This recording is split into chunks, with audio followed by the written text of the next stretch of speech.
السلام عليكم ورحمة الله وبركاته. متابعين الغاليين عاملين ايه؟ يا رب تكونوا بخير. حطوا لايك للفيديو واشتركوا في القناة لو لسه مشتركتوش.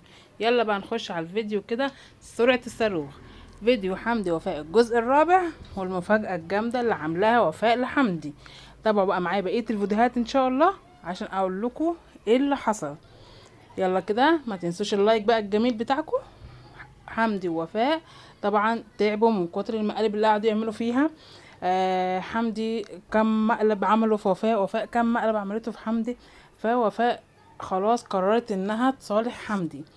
قالت انها تصالح حمدي عشان خاطر تعبوا من المقالب بقى. وحمدي المقلب ده صراحة بسبب ان وفاء ادت له خبطة محترمة على دماغه، فهي عايزة تصالحه. فقالت انها تصالحه وقررت انها تصالحه خلاص كده عشان خاطر ايه، يبدأوا صفحة جديدة بقى ويفكوهم من موضوع المقالب ده خلاص كده. فانتظروا بقى الفيديوهات الجاية مفاجآت وفاء لحمدي بعد اللي حمدي عمله فيها. مثل بقى ان هو تعبان وراح المستشفى وعمل المقلب الجامد ده، وهو خد خبطة محترمة من وفاء وكده، وكان عمل لها بيت الرعب والجو ده. فانا من رأيي كفاياكم مقالب، كفاياكم مقالب بجد بجد يعني.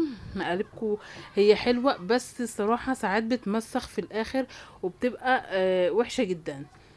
فحمدي قرر ان خلاص يصالحوا بعضيهم ويعملوا حفلة كده مع بعضهم جميلة، ويطلعوا ويقولوا يا جدعان احنا خلاص مش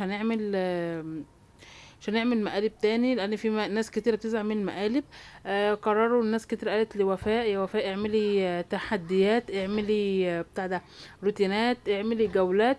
هم حابين يتفرجوا عليهم بالحاجات ديت. وناس كتيرة اعترضت وقالت لا احنا عايزين مقالب. ناس كتيرة حابة جدا المقالب بتاع حمدي ووفاء، بالرغم ان مشاهدات المقالب اكتر من مشاهدات اي حاجة تانية. يعني هما موضوع المقالب دوت جايب معاهم مشاهدات جامدة جدا جدا جدا، وناس كتيرة عايزينهم كده. لو عجبكم الفيديو ما تنسوش تحطوا لايك وتابعوا الفيديو الاخر.